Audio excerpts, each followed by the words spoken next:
good afternoon. I'm just getting ready to leave the house because I need to go to the pharmacy and get my drugs.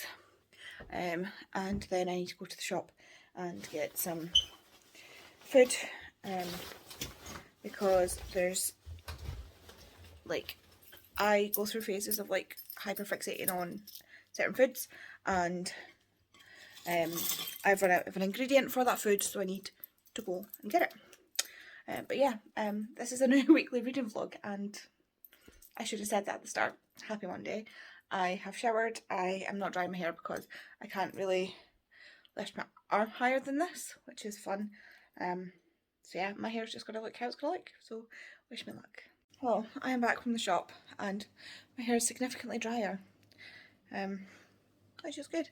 So yeah, I went to the shop and I'm pretty sure it looks like I'm trying to clean up a crime scene with what I bought. I mean, I don't know, I'll just get the... Oh, by the time I got to the car, my hip was not quite in the joint, so that was fun. I got some greaseproof paper, some bleach.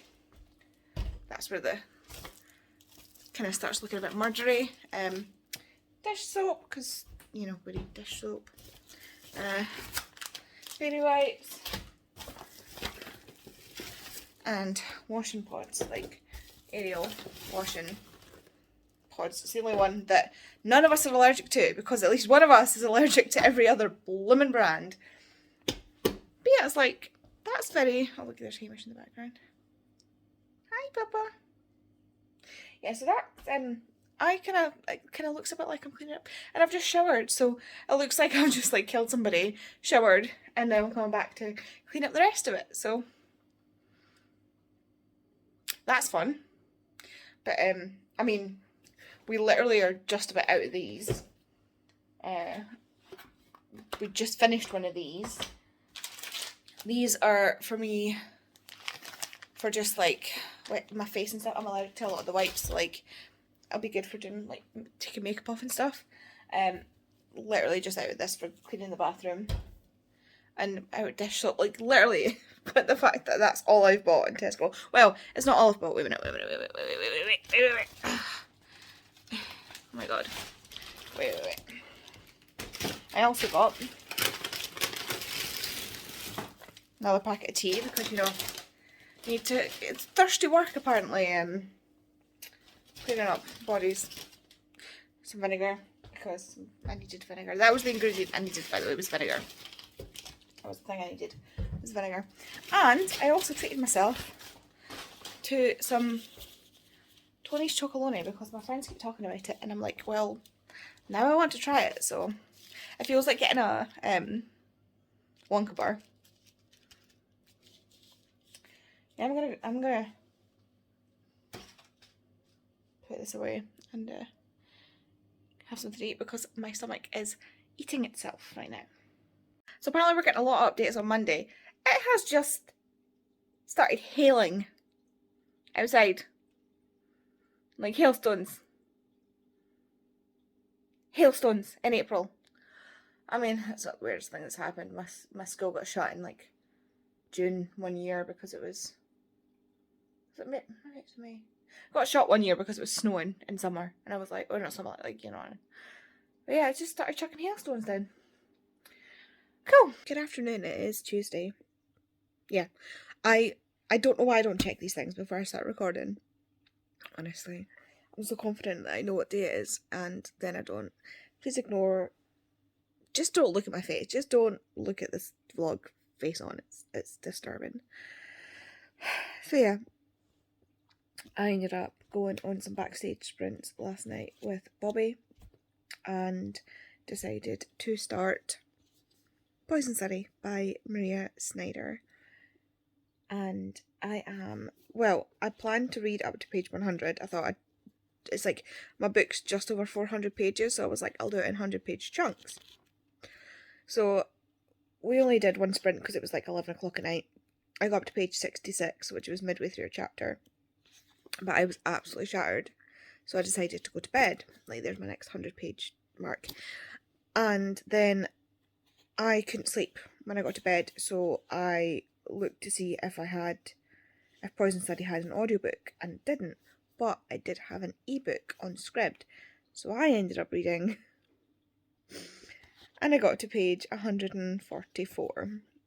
So I'm 144 pages into this. So far we're just kind of setting up what's happening. So Yelena has killed the son of a general. So, right, okay. This is set in a world called Ixia, or a country named Ixia, which is split into 8 different territories. It was a kingdom. There was a coup by this man called the Commander, and they took over the country, killed the monarchy, split the territories into like pretty much even-ish slices, and each section, military district, so there's MD 1 to 8, each district has a general who looks after that. And Yelena was an orphan, and she was brought up under the orphanage of one of these generals, whose name I cannot remember. Begins with a B. Wait a minute. She was brought up in General Brazil's orphanage, which is supposed to be this like great place where he takes on orphans and he educates them and blah blah blah blah. But actually, he's doing experiments and stuff on them. I think so far to do with magic, like he's trying to force the magic out of them to find out. To I don't know, like, is he trying to build his own magic army? Because magic is illegal, and like the commander has made magic illegal. So is he trying to build up his own magical army? Is he trying to, like, perform a coup and take over from the commander?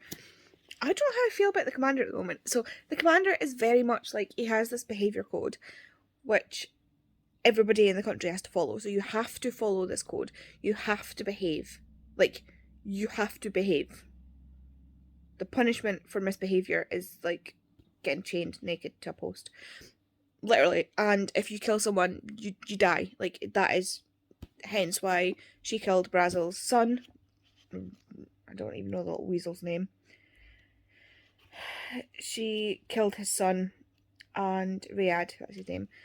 She killed Riyadh, who is Brazil's son, and we don't know why yet. I think I know why. I think she got sick of him abusing her. So, she probably just lashed out and accidentally killed him. But yeah, so Yelena has magic, and she doesn't know really anything about the magic. Like, she doesn't know how to control it. She doesn't know. It only seems to appear so far when she's in a lot of danger, because it's happened once in the castle and once in a flashback so far that I've seen. So I don't know what's happening, but she's then put in prison for killing the little weasel. Can't remember his name again. Riyadh. And she is the next to die. So there's, like, if you're on death row, like, there's an order to things. And because the poison taster has died, the commander's food taster has died, she's the next to die, so she is offered the chance to be the commander's food taster. And she agrees because she's not a fool and she wants to live. So she is then trained by Valak. Again, I don't know how to feel about Valak, because the commander seems like he's got, like, a really strong moral compass. But it's like, there's no nuance to it. Like, he is an absolute. Like, he works in absolutes. Like, it doesn't matter why you killed somebody. If you killed somebody, your life is forfeit. Like, the fact that she'd been continuously abused, I assume, and that she eventually lashed out and killed him, doesn't matter. She killed him. But, so yeah, the commander has, like, a really, really strong moral compass, but it seems to have no nuance to it. Which Valak even comments on, like, if you start to add nuance to it, then you'll start a trend of, like, not being able to do things. So, like, the commander has to keep this absolute to keep everybody in line, basically. Which I don't know how to feel about it. He doesn't seem cruel. He doesn't seem bad or anything like that. He just seems very absolute. Valak, on the other hand, seems to have a bit more of a nuance, leaning towards the kind of like, don't know, I'm unsure, because like when Brazel's guards come after her, I can't remember his name, I'm just making things up now. When the general's guards come after her, even after she's been put under the protection of the commander, Valak like kicks their asses, and then it's like, she's like, did you kill him? And he's like, nah. Figured it's best not to. Like, he could, but yes, she's getting trained by Valak to recognise poison. So like, she tastes them. She could taste the poison in foods. So it tells her which one. Like, it gives her an education on what they taste like, so that if she tastes it in the food, she will know which one it is. And I think as well, he's trying to build her up a tolerance to these poisons, because you can actually build up a tolerance to poisons if you have small doses every day. You can then build up a tolerance to certain poisons. It depends on what the kind of poison is. There are some that you just can't build up a tolerance to, but there are poisons in real life that you can build up a tolerance to. So if you build up a tolerance and then have a large amount, you won't die. Which, unfortunately, fun story, just veering off into a story from uni, there was a commander, I cannot remember like the exact details of it, but basically there was this king who was paranoid that somebody would try and kill him by sending like poisoned concubines or something like that, poisoned wine. So he took a bit of the poison, the popular poison, every day to build up tolerance so that nobody could sneakily kill him with poison. And so it worked. He built up a tolerance, he couldn't be poisoned. And when the enemy's forces took over his castle and were on their way into the keep to kill him, he tried to take a large dose of poison to kill him before they got there, and it didn't work. So he ended up having to try and convince his like servant to kill him. And like, if your king is standing there telling you to kill him, you're like, I think he eventually like jumped out a window or something to try and kill himself before they got to him. But how mad is that? But yeah, so far I'm enjoying it. I don't really know much about the characters. Like, I don't know how to feel about a lot of them. You don't know them very well yet. It's setting up for, well, this is a trilogy, and then I believe there's like several other books in the series, but this is like, there's like encapsulated trilogies and stuff. But so yeah, I don't know them yet, but I have like suspicions, you know. I'm sitting backstage on Lisa's sprints. Don't think she can see me. I don't think she knows I'm there. Hello, so I'm currently on sprints with Lisa, Meg, Chloe and Jem, and I am reading The Poison Study. I read quite a lot last night, like I said. I think I told you that already. And now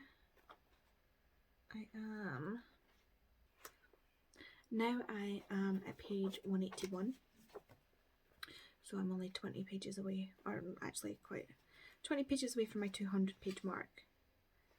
But the where I've put it is page 218. I'm unsure why I did that, but yeah, I'm very close to my pages for the day.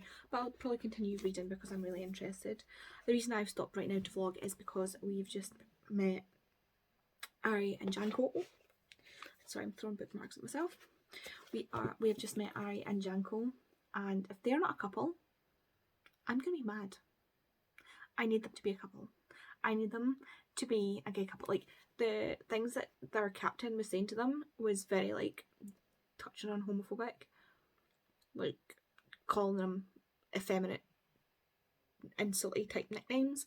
So I think they might be a couple, and if they're not, I'm gonna be mad. So I need them to be a couple, please. Thanks. But yeah, I also kind of want Valak to be a love interest. I know I don't even know if that's how this book's gonna go, but I want Valak to be a love interest. I know that the Study of Poisons, which is the newest book in this that's just been released, is Valak's point of view of this. So part of me is kind of hoping that Valak will be a love interest for Yelena.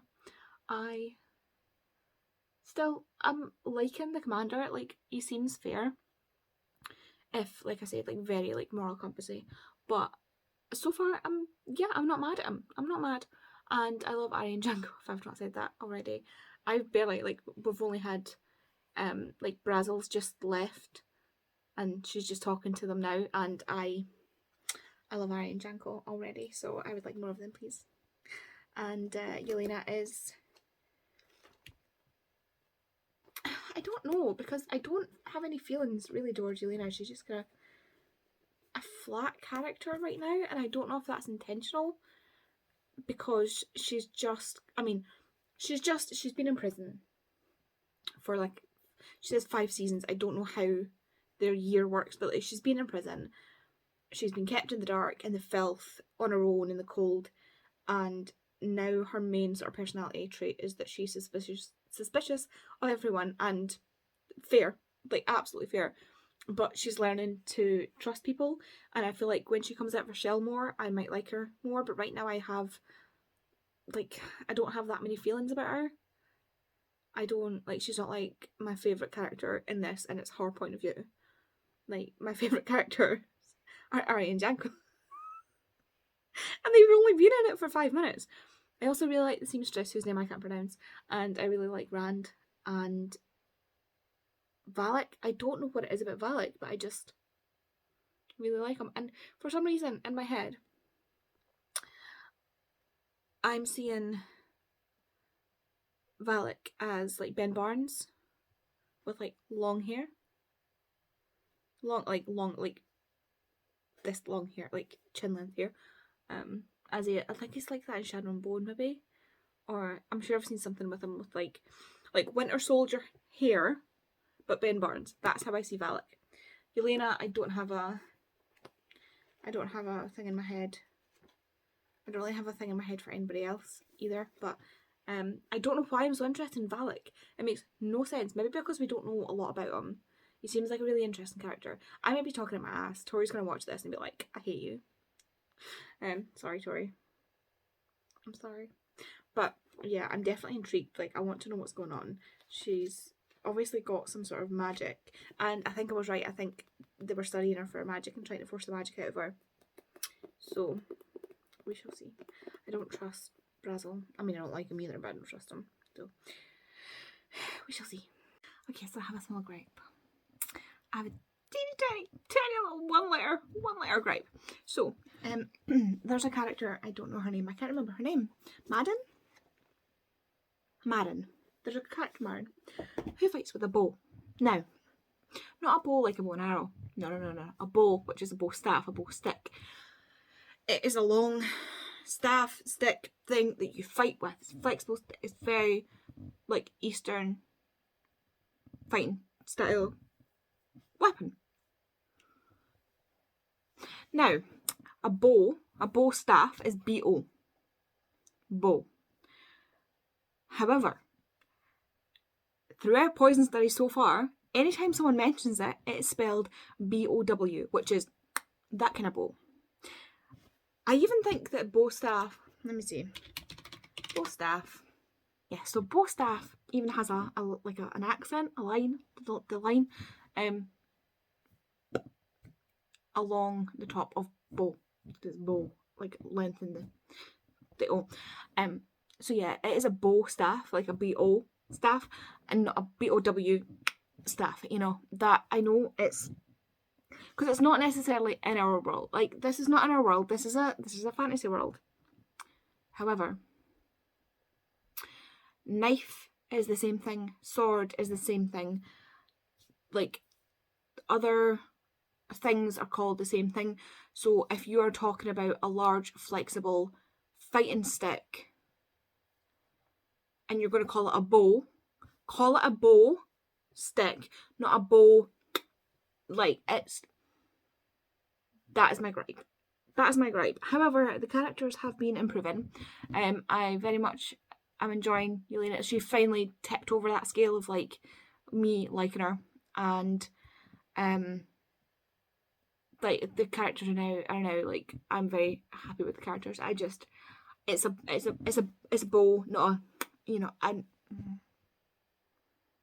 yeah, that is my one gripe.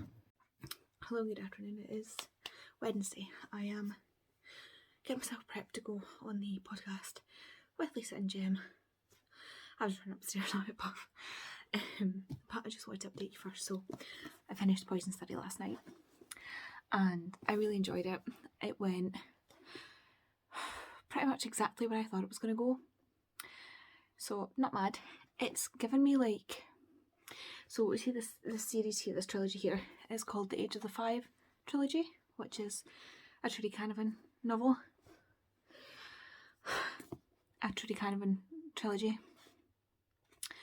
And Poison Study reminds me a lot of that and of the Hunger Games, and it made it very easy to follow since I've already seen worlds that are similar. So the magic system is very similar to that of Trudy Canavan's magic system with a few tweaks. So Trudy Canavan's system, magic is just this thing that permeates the world. So it is in the air and the soil and the plants and the animals. It's everywhere. And when you use that magic, you pull the magic towards, like, you pull the particles almost of magic to you to use them. And if you use too much, you can create a void. Like, there's an area where it's depleted of magic and you have to move somewhere else for it to be able to access more magic. In this, magic is described as a blanket, and when you use magic properly, you're grabbing a thread. And then, but if you are untrained and you're using magic randomly, you're sort of grabbing like a whole handful and like pulling on it, and it can rip, and that causes like a ripple effect through the world. So that was really interesting. I want to know more about that. I'm guessing Magic Study will tell me more about that. I was absolutely right about Valak, and I was also right about the commander. I like the commander. There's a twist with the commander, which I hope is explored a little bit more. And I love the commander's like, well, she has to die. And Valak's like, but no. And he's like, well, you're the one that told me I had to follow the code. So, yeah. And Valak's like, well, I just won't do it. And he's like, well, if I give you the order, you have to do it. And he's like, then I won't take the order. He's like, what if I give it a verbal order? He's like, then it's the last thing I'll ever do for you. And it's like, and then the commander's like, maybe I'll find somebody else to do the order, and maybe it'll take me a few days, you know, giving her time to like get out. And it's like, and it only works in Ixia.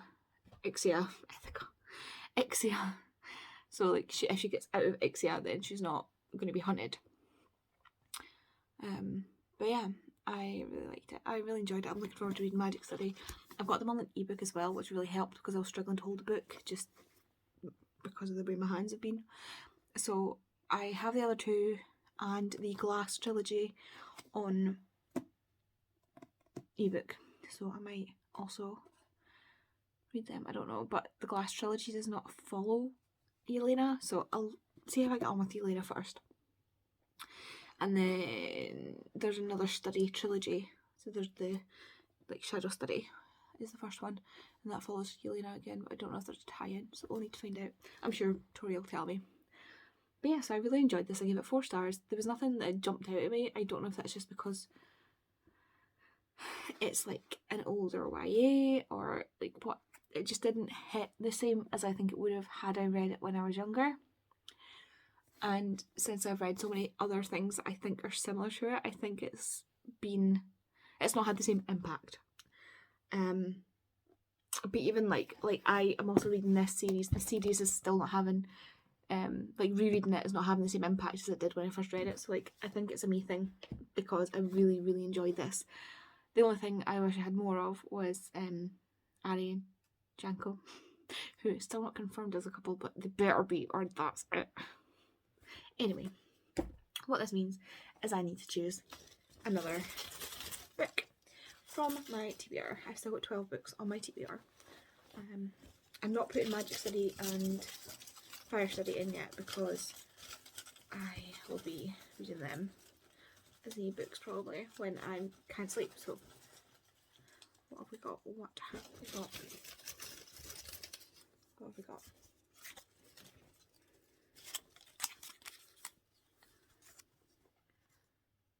Ooh, Spirit Engineer. I wanted to read that one. Actually, that was one of the ones I wanted to read. Sorry. One of the ones I wanted to read next, so I'll go get it. Ta-da! So the Spirit Engineer is a historical fiction with some magical realism in it, maybe? It's about the movement when mediums and all that were really, really popular, and electricity was a thing, and it looks like a horror type thing, but it's not. It's more like a historical fiction, so like with Babel, I'm going to give it a chance and hopefully I will really love it. This is the edition that Pia has given me with the Mulder love on the edge there, but it is also signed and stamped by the author, so the chewing doesn't really stop me from reading it. Like, there's some corners.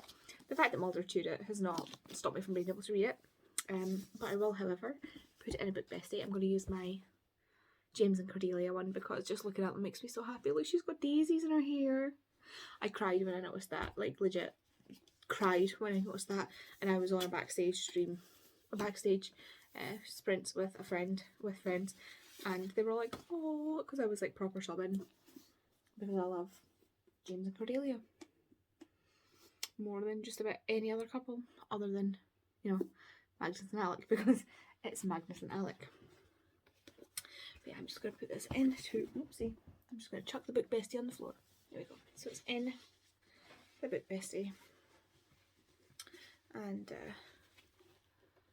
I'll be able to read it. Just keep my greasy hands off. It's slightly smaller for a hardback, so it's not as like big a hardback, so it doesn't quite fit all the way in, but it'll be fine. So yeah, that is the next book that I'm going to read. Here's the dust jacket, Spirit Engineer by AJ West, and I'll let you know how it got.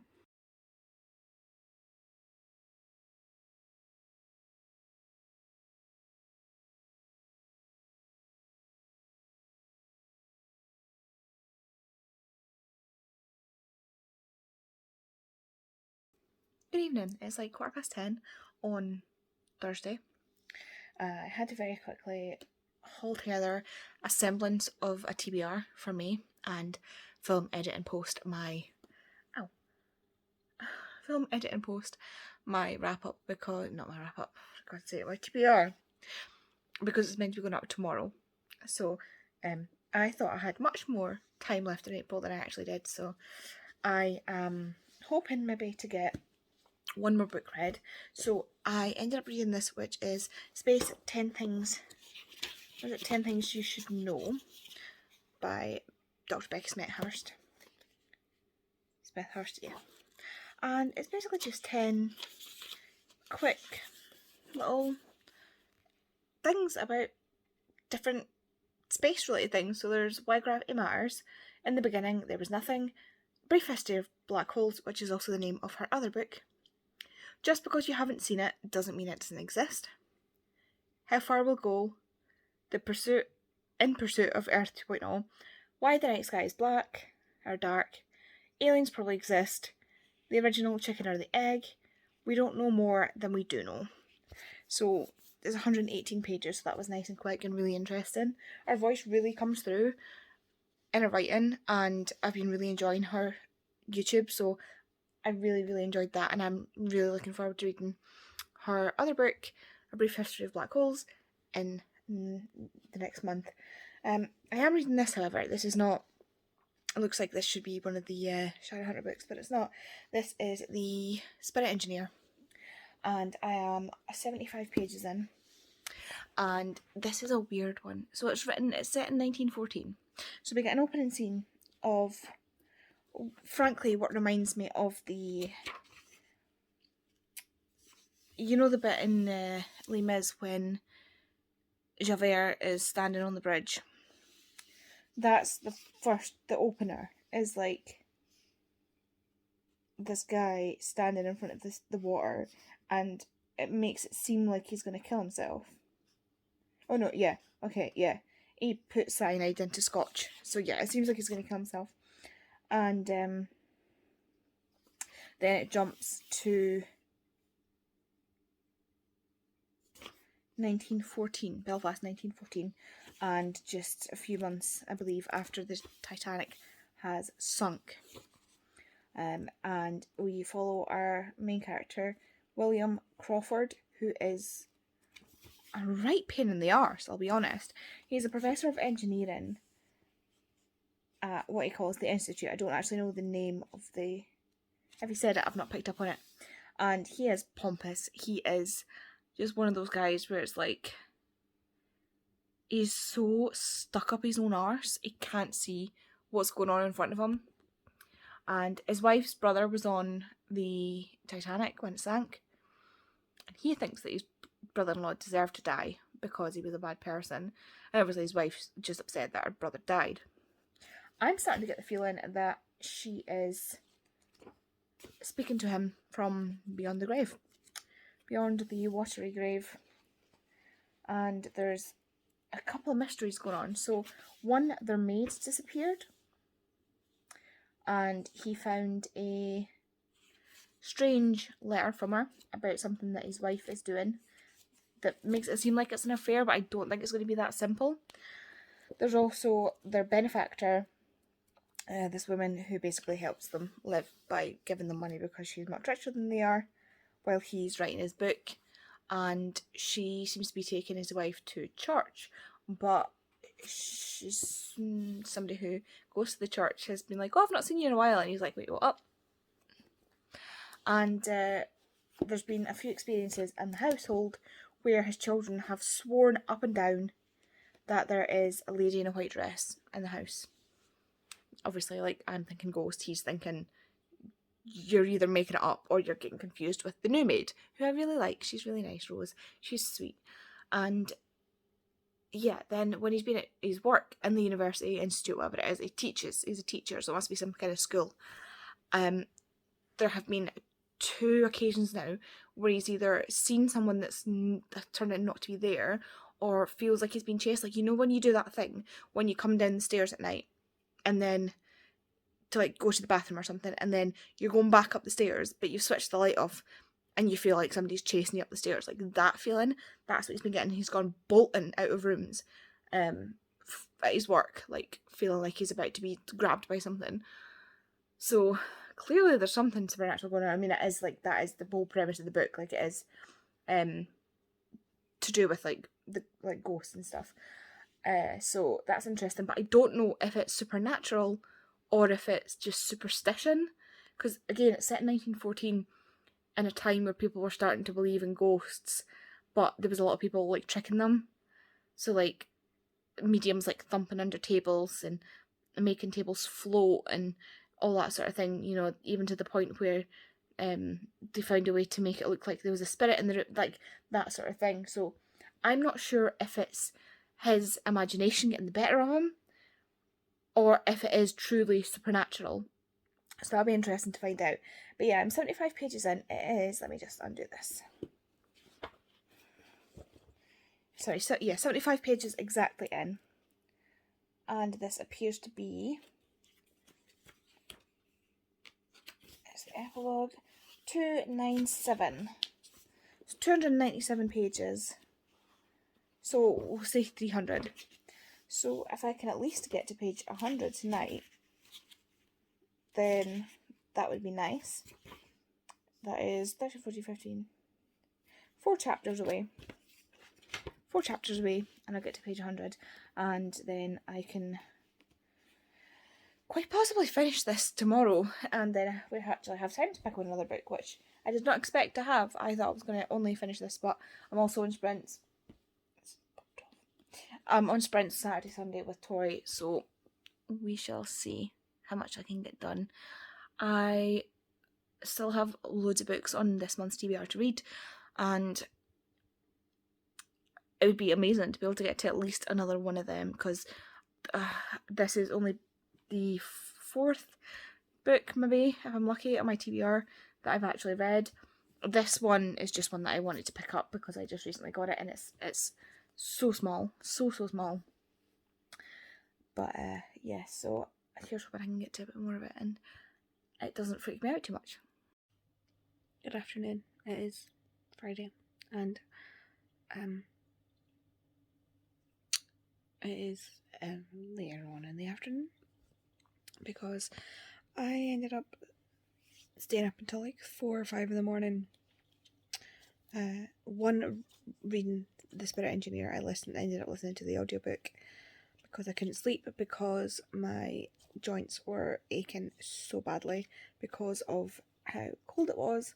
And then once they stopped, like something happened, like some sort of switch flipped inside my body, and all of a sudden I was burning up and I could not cool down. I was just like, my skin was on fire and my muscles were on fire, and it was horrible, and I couldn't sleep because of it. So eventually, so I finished The Spirit Engineer. I was freaked out enough by The Spirit Engineer to then struggle to get to sleep because I was like, there's going to be somebody standing there. But I just put on my podcast and fell asleep. Or, well, put on my podcast, listened to that, put on my sleep podcast, and fell asleep listening to that, so that was fine. Eventually, I saw 5 o'clock anyway, so I didn't get up until after 1, and I am shattered. Still, I also, choices were made. So first I'll talk about The Spirit Engineer. So it is not what I expected at all. I did not see, well, I kind of saw some of it coming. Like, you're kind of watching this guy descend into madness, and you can kind of feel that he's mad, but to him, he's just proven everybody else wrong. Like, he thinks everybody's out to get him, and the way the story's told, half of you thinks he's paranoid, and the other half is like, maybe they are out to get him. So you don't know where you fall until things are revealed. Or I didn't anyway. Until things were revealed, and I was like, oh damn. Like, god damn. And I saw someone say that this is based on true events, and I actually looked up the main character, and yeah, he was real. A lot of the people were real, all but like a couple of characters. And yeah, so that's scary to think. It's just a horrible, like for what happened to them, but like a good story, and obviously the embellishment, like the author has embellished, like Helen, he says that, like, he's embellished the hell out of the story. So, it's not obviously exactly what happened, but it was definitely harrowing, definitely like uncomfortable, and oof. But I have to say, the narrator for the book, top job. I don't know who it is. I don't look at that, but fantastic narration. It is on Scribd. The narrator was just incredible. He had like an English accent for the main character, although he was a Kiwi, so he probably should have.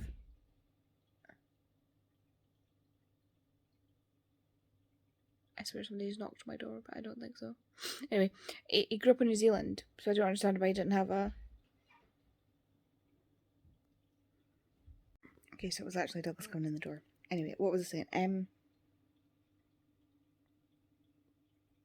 Narrator was great. So he did an English accent for the main character, an Irish accent for the Irish characters that was decent, Scottish one for Sir Arthur Conan Doyle, who up until that moment I did not realise was Scottish, and also an American accent for Harry Houdini, but like a specific, like, not just like your typical American accent, like the kind of, it worked really, really well. But yeah, so because I finished that last night, I decided I would pick another one from my ill-fated TBR. My face is not having it this week at all. Of course, I decided to use my thing this morning to pick a new book from my TBR, and what do you think it picked? What do you think it picked? Of course, I picked the biggest one in the TBR. This is a hefty 550, 60. Oh my goodness. This is a 560 page self-pubbed novel. And this is heavy. This is heavy. I'm assuming it's self-pubbed because it says published by Amazon. Like printed by Amazon. I don't know. This is much bigger than I thought it was going to be and is part of a series. So let's see how we get on. But yeah, choices were made, and I could have just picked one from the basket. I could have just picked one, but no, I had to pick with the bag, and I picked the Casket Girls. So wish me luck. I've got Friday, Saturday, Sunday to read this, and I've got sprints like from 12 on Saturday and Sunday. So I should hopefully get this read between the 3 days at least. Hello, good afternoon. I'm on sprints currently with Tori and Siobhan. It's like 3:30 on Saturday, so we've been going for like an hour and a half, 3.5 hours. I've just picked up the Casket Girls. That's upside down, isn't it? I've just picked up the Casket Girls to read. I was already 20 pages in, and now I'm 36 pages in. I also have read some of this, so I'm doing not too shabby today. I just had to stop. I'm only on chapter 5. This girl, I really like her. Adele is her name, is her main character, and she has had to leave New Orleans because of a big storm. It appears to be quite contemporary, so I don't know if this is Katrina, or if there's another storm, or if this is just a made-up storm that has wrecked New Orleans, because obviously New Orleans is quite often hit with storms, but this one has basically just destroyed the place. It was just an absolutely devastating storm, so she had to leave. Her and her dad had to leave, and she went to stay with her mum in Paris, and has come back to her dad and her have come back to New Orleans, and she is kind of dealing with all this weird stuff happening, just taking it right on the chin, like absolutely. She just walked into like a voodoo store, and the people there seem to know her family, but she doesn't know who they are, and she literally says it's like she's weird, and I was like, she had a wide grin and seemed a little kooky. I liked her. And like they gave her this grey bag, and she's like, just puts it around her neck and stuffs it down her shirt. She's like, why not? Can't harm.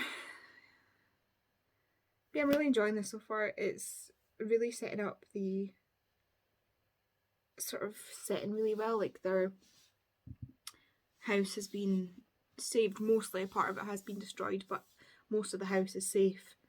But obviously, like her, even down to the fact like she goes to her wardrobe and all her clothes are all like not mouldy but like damp and need to wash in, and they can't use the water, and the electricity's off, and they need a generator. Like it's building up a nice story of a nice atmosphere of after the storm. So I'm really enjoying this. I hope to get this finished between today and tomorrow, which I know, I'll look at it like this is ridiculous. I also want to finish this, so can I finish this by Sunday evening? This I've got an audio, so that'll finish. I'm only like 3 hours left. That'll be fine. This, however, this is going to be this is the behemoth that I'm not entirely sure if I can finish. 560 pages, so I've got like 520 something pages left to read. Wish me luck. So it's later in the day. It's like 9:15, and I'm still obviously reading the Casket Girls because that's where I want to get to. That's where I am. So I've got over 100 pages to go. I've got about 100 pages to go, which is doable because I've read like 180 something pages so far, which is good. I've got hair stuck in my book. Fantastic. It's ripping my hair out.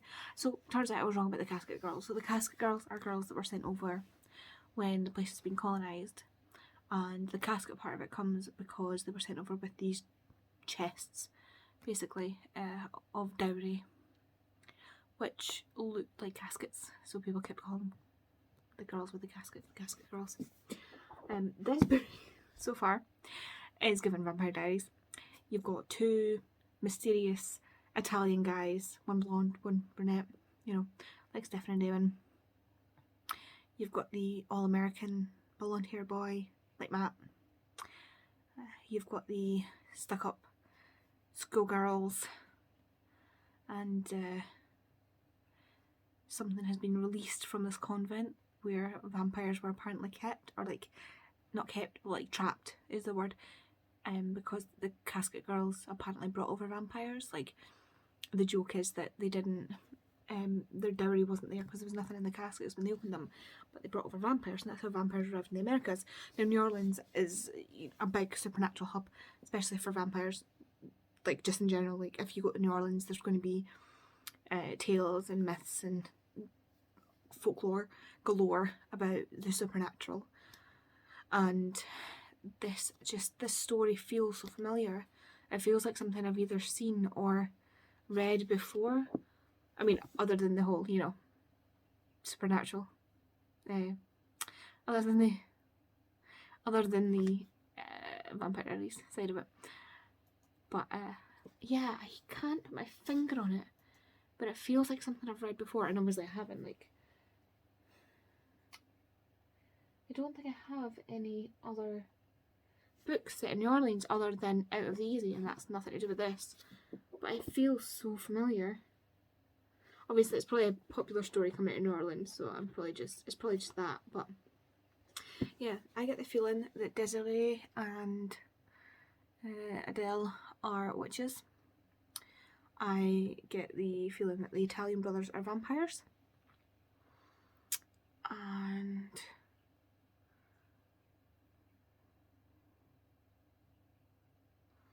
maybe the all-American boy, Isaac is his name, is like the vampire hunter or something. I don't know. This is getting interesting. So wish me luck. I've still got, like, I need to get to page 284, and I'm on page 187. So just under 100 pages to go. Wish me luck. Good afternoon, it is Sunday. Or good morning, actually, it's Sunday. I was just getting ready to go on Tori sprints, but she's had to cancel because she's not feeling well. I don't know what to do now. I've been listening to my audiobook, which is The Pict. I've been listening to The Pict. I have no clue where I actually am. And I am still, I've got 243 pages left of this to read today. So hopefully I can do both. I think I must only have like just over an hour left of this, I think. Actually, maybe like, it's definitely no more than 2 hours though. So here's what I can get that all finished today. If I can finish these 2 books today, that's going to be amazing. Like, absolutely amazing. But we shall see. Hello, good evening, morning. I'm just collecting jumpers there apparently. There's 3. There's 2 pink ones and then my hoodie. Apparently that's where I keep my jumpers now. So I finished my books. I finished The Pict. This irritated me to no end because it was kind of spitting facts. It's like, there was this king, but he might not have been a king, and he might not have been a person, but we think he might have been a person. And then they went to war, and it said he lived for 100 years, but I don't think he lived for 100 years. So we're going to pretend that he lived for a little while. But then there was another war, and then somebody died, and then this person was a king, and then there was a war, and then this person was a king, and that's pretty much how it went. And then the narrator was just all over the place with the pronunciation of things. The one that really jarred me out of like the listening experience was when she said we miss, and I was like, what? So I pulled up, like, I looked at the word in the book, and it was Weems, which is a place like just along there where my dad's side of the family are from. East Weems. And the thing is, she'd already said it. She'd already said Weems when they were talking about the Weems Caves earlier in the book. So she knows how to pronounce it. She just decided not to. Iona also got a few different pronunciations. It was Iona, Iona, Iona, Ionia. All with the same spelling. No idea why.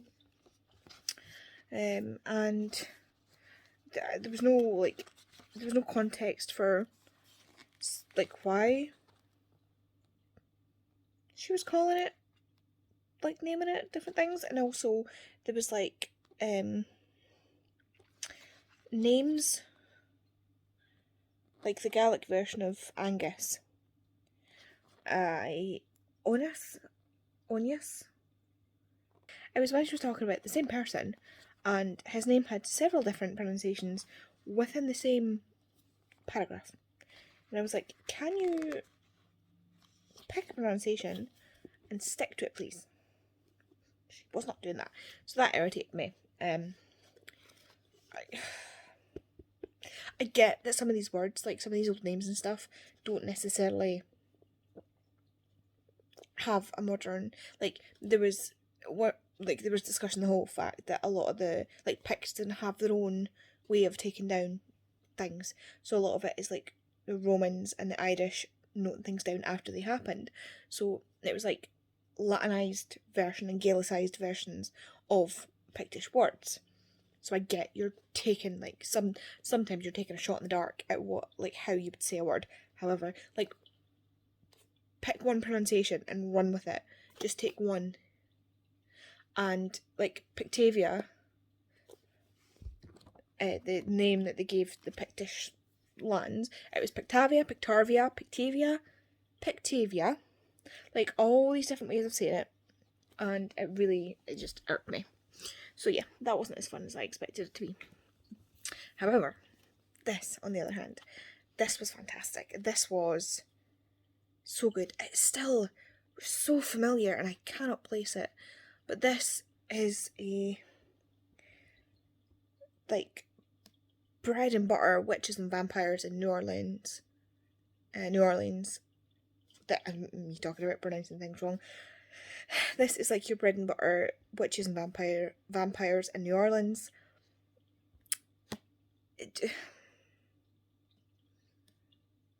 I don't know what to say about that. Like, it is like, you've probably read this story before. I certainly feel like I've read this story before. And it is very much like a, kind of gives you a history plus the characterization of New Orleans as a place. And then this one's been hit by a pretty bad storm.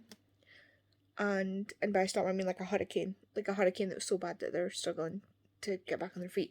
I don't know if it's based on Katrina. It is certainly contemporary to that. It was written in 2015, but I can't remember when Katrina hit. But yeah, it's certainly possibly contemporary to that, but we also know New Orleans has been hit by many a storm. But this was definitely a hurricane, but they just referred to it as the storm. And, you know, they're just talking about the orange crosses on the doors with the numbers of the dead and where they are, and the water line on, 5 feet up and plus on some of the buildings that were by the shore, some buildings that were completely wiped out.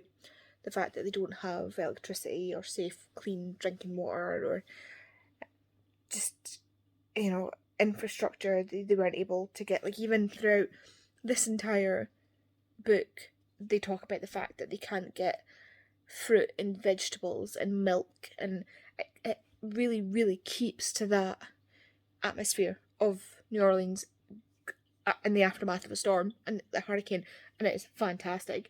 I am not surprised to see that the author was raised in New Orleans by, like, the people, because that is pretty much what this book is about. This main character, Adele, who is brought up basically in New Orleans, or she comes back to New Orleans after the storm, but she'd been brought up there by the people, like how was it put by the author?